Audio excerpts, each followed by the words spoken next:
Surprise bro, kali ini gue bikin video interview Q&A langsung sama Bro Gamal, salah satu konten kreator pelopor di Indonesia yang bikin channel buat bikin kita para cowok jadi lebih kuat.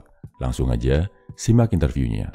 Pertama, kalau kita niat ngelakuin self-improvement, memperbaiki diri, bagusnya mulai dari mana? Kita tahu bro, informasi di internet banyak banget berlimpah. Bahkan saking banyaknya informasi, kita jadi kebanjiran informasi, akhirnya konslet dan bingung, malah nggak bergerak sama sekali buat mulai perbaikan. Nah, kalau menurut lo, misal kita udah punya niat untuk mulai self-improvement, mulai paling bagusnya dari mana? Gini, motivasi itu penting. Itu bisa bikin lo semangat. Tapi kalau dengerin motivasi doang, tapi nggak ngapa-ngapain, itu cuma bakal bikin diri lo ya kebanjiran informasi doang, tapi nggak ada perubahan. Kalau lo nggak pernah ngelakuin apapun dan lo cuma dengerin motivasi doang, sampai lo hobi gitu ya, lo hobi dengerin motivasi setiap hari sampai candu, lo cuma akan jadi ya motivation addict doang. Lo cuma akan seneng dengerin motivasi karena itu bikin diri lo ngerasa lebih baik, padahal nggak ada bedanya karena lo nggak ngapa-ngapain. So tipsnya adalah lo harus ngapa-ngapain. Kalau udah dengar motivasi, coba dipraktekin, coba di-relatein ke kehidupan lo supaya kepake ilmunya. Kedua, channel lo menurut gua adalah salah satu channel terbaik di Indonesia yang bahas tentang nofap. Nah, hal penting tentang nofap yang sering dilupakan cowok, yang masih sering miss dan salah kaprah, itu kira-kira apa bro?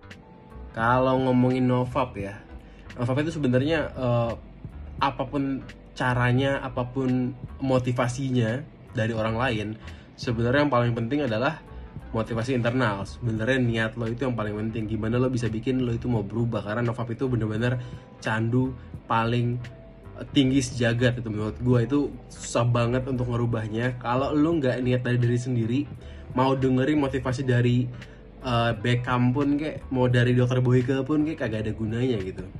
Bukan tekniknya, teknik ngebantu, motivasi ngebantu, tapi motivasi internalnya itu loh, tujuan pribadinya lo itu loh, itu yang paling penting, yang menurut gue jadi kunci sukses. Mungkin lebih dari 70% kalau lo mau nofap beneran ya harus dari diri sendiri, nggak mungkin cuma dari nonton YouTube doang gitu. Ketiga, belakangan ini lo sering bahas tentang konspirasi di channel. Bahkan kebanyakan channel lo sekarang isi utamanya adalah tentang konspirasi. Nah, menurut lo, hal positif apa yang bisa dipelajari dari fenomena konspirasi sebagai seorang cowok?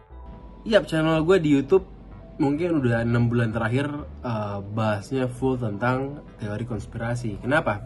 Pertama karena gue suka, dan kedua mikir tentang konspirasi, mikir tentang analisa konspirasi itu bener-bener ngebantu otak buat bekerja. Gue ngerasa sejak gue bikin konten konspirasi, gue tuh per bulan pun udah menjadi orang berbeda, karena gue mikir terus dan analisa gimana kejadian A ke kejadian B, faktanya apa, sejarahnya apa. Gue belajar sejarah, gue belajar ekonomi, gue belajar filosofi, gue belajar bahkan sampai ke biologi. So benar-benar banyak manfaatnya buat gue, karena gue banyak belajar gara-gara bikin video konspirasi.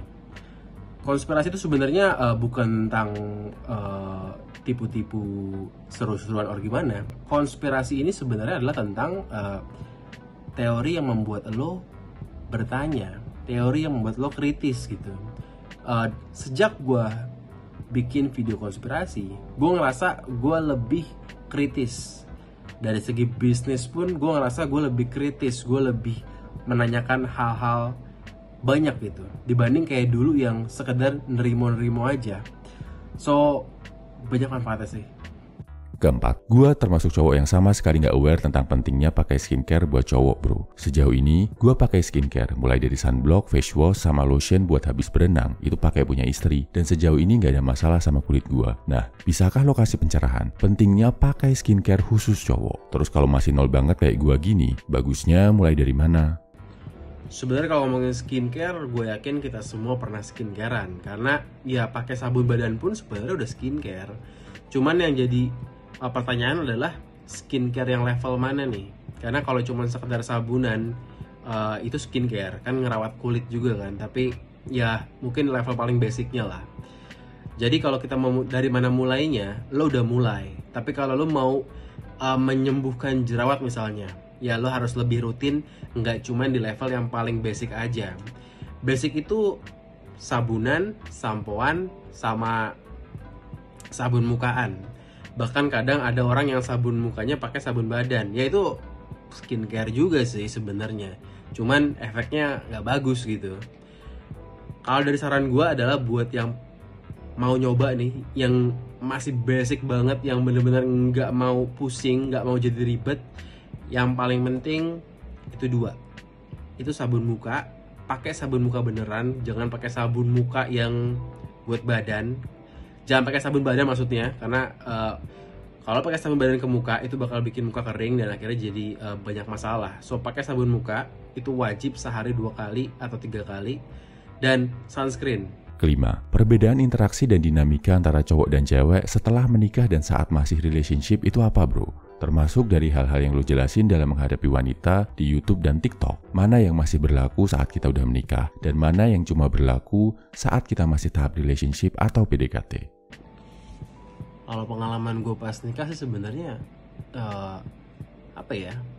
Mungkin kalau dulu hubungan tuh masih kayak game gitu. Dalam arti gimana jelasinnya ya? Gue bingung sebenarnya. Tapi dulu itu lebih keseru-seruan, dan emang seru aja sih. Lebih banyak hal yang nggak pastinya gitu. Kalau udah nikah itu udah nggak bisa ngomong ini seru-seruan lagi sebenarnya. Dan banyak yang berubah, banyak banget yang berubah sejak nikah gitu. Gue bingung kalau jawab yang ini, karena gue juga baru nikahnya baru. Mungkin gue bukan orang yang ahli ngomongin pernikahan gitu ya. Mungkin yang ini gue skip dulu. Tapi yang pasti saat nikah itu hidup akan lebih monoton, itu pasti. So lo harus cari cara sih biar nggak bosen gitu, karena ya kurang lebih akan sering begitu-gitu aja gitu. Jadi memang dibutuhkan sebuah tips and trick yang gue juga mau tahu apa tips and tricknya gitu, sampai bisa ada orang nikah 50 tahun, 70 tahun. Intinya apa ya, gue yang ngerasa bahwa dulu saat PDKT itu gue berpengalaman banget gitu, tapi begitu nikah dunia itu berubah 180 derajat, beda banget. Keenam, channel dengan topik male empowerment kayak channel lo punya potensi diserang sama banyak pihak yang gak setuju sama konten-konten lo, yang menganggap konten lo menyebar kebencian ke lawan jenis, atau bikin toxic masculinity, pro patriarki, anti kesetaraan gender, dan lain sebagainya. Nah, cara lo menyikapi dan menanggapi kritik dan serangan, caranya gimana bro? Kalau ngomongin channel male empowerment banyak diserang orang, ya pasti ada aja lah yang bilang nggak setuju, or mungkin bilang cringe, atau bilang mungkin ngapain ngomongin begituan gitu. Tapi kan sebenarnya di channel-channel cewek pun banyak banget channel woman empowerment tuh banyak banget. Ini karena nggak lazim aja, karena ya kebanyakan yang ada itu adalah female empowerment. Cuman begitu ada male empowerment tuh kayak aneh gitulah. Jadi sebenarnya lebih ke kelaziman aja sih. Banyak cowok yang kayak ngerasa, gue nggak perlu begituan, gue udah banyak cewek gue kok, gue juga nggak ngerasa rendah diri, gue nggak ngerasa gue sampah or gimana. Cuman sebenarnya banyak orang yang ngerasa begitu, so lo nggak bisa ngejudge bahwa ini nggak penting hanya karena lo ngerasa lo nggak butuh gitu. Cuman kalau ngomong banyak yang nge-hate, ya begitulah hidup. Emang hidup pasti banyak yang nge-hate, bikin konten apapun, apalagi konten gue sekarang ngomongin konspirasi gitu. Ya jangan ditanya, emang harus bisa hidup dengan orang yang gak suka sama kita, dan itu adalah latihan dalam hidup. Itulah hidup yang sebenarnya. Kalau kita cuma hidup pengen sama yang setuju-setuju aja, ya lo gak bisa maju juga sih. So ya gak masalah, memang semua orang pasti ada yang gak suka. Presiden pun begitu, gak mungkin semua orang suka sama dia gitu kan. Thank you Bro Gamal. Salut buat kontribusi lo untuk mengubah mindset pria Indonesia jadi lebih logis, rasional, dan kuat. Cek kolom deskripsi kalau lo mau tahu lebih banyak konten dari Gamal. Tunggu interview selanjutnya sama tokoh-tokoh inspiratif di Indonesia ya bro.